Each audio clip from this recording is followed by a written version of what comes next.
Capítulo 15. Eu não sei o que me ocorreu naquele momento. Na verdade, nunca havia me ocorrido algo assim antes. Simplesmente não consigo mais evitar. Não consigo mais lutar contra isso. Não existe final feliz quando se trata do nosso caso. Desculpe-me se estou lhe enfadando com as minhas lamúrias, mas eu precisava dividir isso com alguém. Não se preocupe, rapaz. O diálogo é um acordo. Eu só lhe ouço porque deixo que me fale todas essas coisas. Do contrário, nem lhe daria oportunidade de dizer. Esse talvez seja um dos grandes problemas do mundo. Só escutamos de fato aquilo que queremos.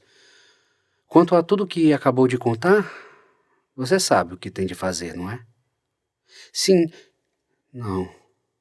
Quero dizer, só preciso de um tempo para pensar, organizar as ideias e recobrar minhas responsabilidades. Acho que você já teve esse tempo. Logo após o que aconteceu no banheiro, voltamos para o hotel. De manhã cedo, retornamos para Nice. Não tive oportunidade de refletir sobre tudo ainda. Meu caro, você está em uma situação embaraçosa. Ressalta Francisco Garcia enquanto seca seu copo. Estamos na varanda, sentados nas únicas 2 cadeiras que eu tenho em casa. A noite se apresenta serena. A companhia de Francisco confirma a minha teoria de que, em certas ocasiões, tudo o que precisamos é de alguém que ouça nossas confissões. Não importa quão próximo esse alguém seja de nós. Se confiamos um segredo a alguém, é porque esse alguém nos traz segurança. Percebi em pouco tempo que Francisco e eu adquirimos isso.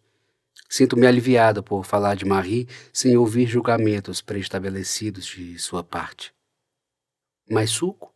Pergunto, enquanto recolho seu copo. Não, estou bem. Não posso abusar das amoras, elas são ácidas. Vou até a cozinha e olho para a geladeira. Só há gelo e alguns enlatados que deixei antes de viajar. Pelo cheiro, já devem estar estragados. Decido pedir pizza. Você ainda não me disse uma coisa. Francisco insinua, curioso.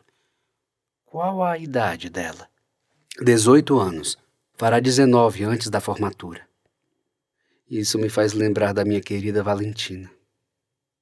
Francisco é acometido por uma recordação, perdendo o olhar no céu. Valentina? Era sua... Gosto de dizer que era minha esposa. A juventude sempre a favoreceu. Sua pele, a cada ano que passava, ficava mais bonita. Nos encontrávamos na chácara de meu tio, em Niterói. Nada como a juventude, não é?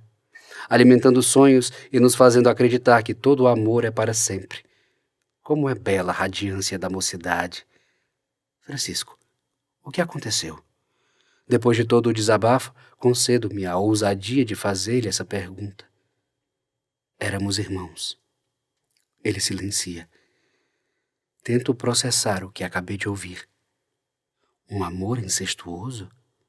E eu, aqui, no auge de meu egocentrismo, achando que só os meus problemas eram complexos. Minha mãe e meu pai me adotaram nos primeiros meses de vida. Meu pai não podia ter filhos. 1 ano depois, minha mãe engravidou de uma menina e deu-lhe o nome de Valentina. A princípio, meu pai julgou ser um milagre. Naquela época, no Brasil, medicina era luxo para ricos. Depois de um tempo, ele passou a ter certa desconfiança, mas nunca fora atrás de teste de paternidade. Preferia acreditar numa gravidez por providências divinas a ser traído pelo amor de sua vida. Bom, os anos correram. Valentina parecia cada vez menos com meu pai. Quando completei 10 anos, após presenciar brigas e brigas a respeito da paternidade duvidosa, finalmente minha mãe confessara, em alto e bom som, que Valentina era filha de um amigo distante da família. O adultério fora cometido enquanto meu pai viajava para São Paulo. Ele não aguentou o que julgou ser uma humilhação e foi embora, levando-me consigo. Inicialmente fomos morar na Irlanda. Meu pai era do setor comercial, executivo de vendas. Dos 10 aos 17 anos, morei em vários países da Europa. No meu 17º aniversário, eu o vi falecer de câncer. Não tinha ninguém da família aqui, então a minha única opção era voltar para a casa da minha mãe, no interior do Rio de Janeiro.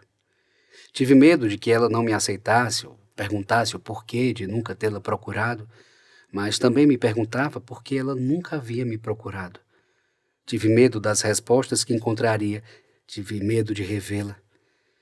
Em setembro de 1938, voltei para o Brasil. Foi quando revi Valentina. Não tinha tantas memórias de nossa convivência quando crianças. Meu pai tinha razão. Ela não poderia ser sua filha. Ele era negro, assim como minha mãe.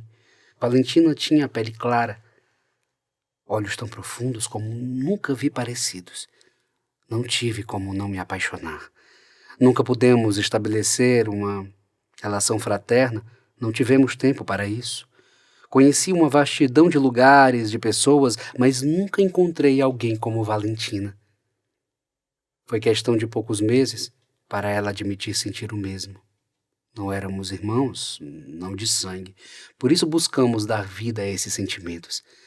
Foram 3 meses, regados de beijos ingênuos, carícias sutis e abraços infinitos. Corríamos a cavalo pelas plantações mais distantes da chácara, nos perdíamos no gramado úmido por entre as cachoeiras. Ríamos das coisas simples. O céu nos acolhia. O mundo era nosso. Nós éramos o mundo inteiro, até minha mãe descobrir. Francisco fecha os olhos por um tempo, como quem sente uma dor que nunca passa. Inspira lentamente e continua. Minha mãe, abismada com a descoberta, chamou aquilo de aberração. Depois me internou numa casa de repouso contra a minha vontade. Era como chamavam os sanatórios antigamente. Nunca pensei que tivesse coragem de alegar que o próprio filho estava louco apenas por amar. Fiquei lá até os 19 anos. Certo dia, depois de muitas tentativas de fuga, uma assistente social disse que fecharam a conta e que eu não apresentava nenhum risco para a sociedade. Estava curado. Fui liberado logo depois. Corri para a chácara do meu tio e me deparei com os novos donos. Todos haviam ido embora sem deixar endereço ou ao menos um bilhete justificando a partida. Tive de refazer a vida, começar do zero. Trabalhei duro. Afinal, não há como viver em sociedade se não dando o seu próprio corpo em troca de um salário. Fiz tudo o que você puder imaginar. Fui ajudante de obras, entregador de jornais, chofer, cuidador de cachorros, limpador de vidros dos mais altos prédios da cidade. Houve um tempo em que fui contratado até mesmo para criar frases, em micropapéis enrolados dentro de biscoitos chiques. Fiz tudo o que estava ao meu alcance. Não só para ganhar dinheiro, mas para adquirir experiência de vida, rapaz. Já que dominava a língua francesa, italiana e também o russo e o alemão, tive um emprego de intérprete num escritório próximo à antiga casa de minha mãe, com esperança de que Valentina, um dia, pudesse aparecer. Foram longos anos de espera. Longos. Eu sabia que ela não voltaria mais. Durante esse tempo, trabalhava de dia e estudava direito à noite. Queria ser diplomata. As coisas estavam começando a se acertar. Eu já estava pronto para seguir adiante até que, em julho de 1950, fui informado de que minha mãe e Valentina haviam morrido em um acidente de avião. Bom, a espera teve um fim. É muito triste perder alguém por morte, por abandono. Não tive mais motivos para ficar no Brasil. Desde então, moro em Nice. Que história triste, Francisco. Eu sinto muito. Histórias tristes têm sua beleza, rapaz. Suas palavras estão fervilhando em meus pensamentos, confesso. Por essa não esperava. Segredos nem sempre são bons de serem ouvidos. Ouço Francisco tendo a certeza de que temos pensamentos similares, apesar de históricos de vida diferentes. Mas o que você fez quando veio para Nice? Como construiu sua vida aqui? Muito tempo na embaixada, mas há 15 anos creio que finalmente algo me tomou por inteiro. Larguei os compromissos como diplomata para fazer sabonetes caseiros. Não eram quaisquer sabonetes. Eu tinha todo um cuidado nos cheiros e nos formatos de cada um. Começou como um simples hobby. Eu conversava com alguns conhecidos e eles faziam um sabonete de acordo com a sua personalidade. O trabalho foi tomando uma grande proporção. Muitos clientes vinham até minha casa. Depois de conhecê-los, eu dava início à criação dos sabonetes. Para cada pessoa que chegava, um sabonete inédito era feito especialmente para o seu corpo. Fiz disso o meu sustento, mas em meu íntimo sabia que todas as essências que criava eram uma busca inconsciente e insistente pelo cheiro de Valentina. Hoje não produzo mais nada. Estou quase na 8ª década da minha vida. Diminuí a velocidade. Você, você entrou na contramão social, em um mundo que sempre nos obriga a produzir desde o nosso nascimento até o óbito. Aliás, desconfio que nossa vida não seja nossa, mas sim fruto de tudo que nos impuseram. Nascer e morrer são condições das quais não podemos fugir. O batalhar de um corpo tão pequeno e frágil para sair da barriga de sua mãe e respirar pela primeira vez fora dela pode ter a mesma intensidade do último suspiro de um corpo que se despede da vida. No entanto, o mesmo bebê, para além de sua pequena luta, é tirado por mãos que o trazem para o mundo. Não houve, portanto, um corpo humano que nasceu sozinho. Sua mãe o deu à luz, realizando uma série de respirações intensas, impulsos internos para empurrá-lo de seu ventre. Não raras vezes, alguém para ajudar a retirar a criança, seja um médico ou uma parteira. A partir dessa situação, já se pode perceber a ação de um ser humano em relação a outro. O bebê não tem escolha ainda, não fala, não anda, está conhecendo tudo pela primeira vez. Os pais irão escolher as cores para decorar o quarto, em muitas hipóteses, baseando-se no sexo do bebê, começando a criar uma possível identidade para o corpo que venha a se tornar uma pessoa. Nosso corpo é fabricado socialmente na medida em que é agenciado por discursos exteriores. Nosso gosto não é exclusivamente nosso.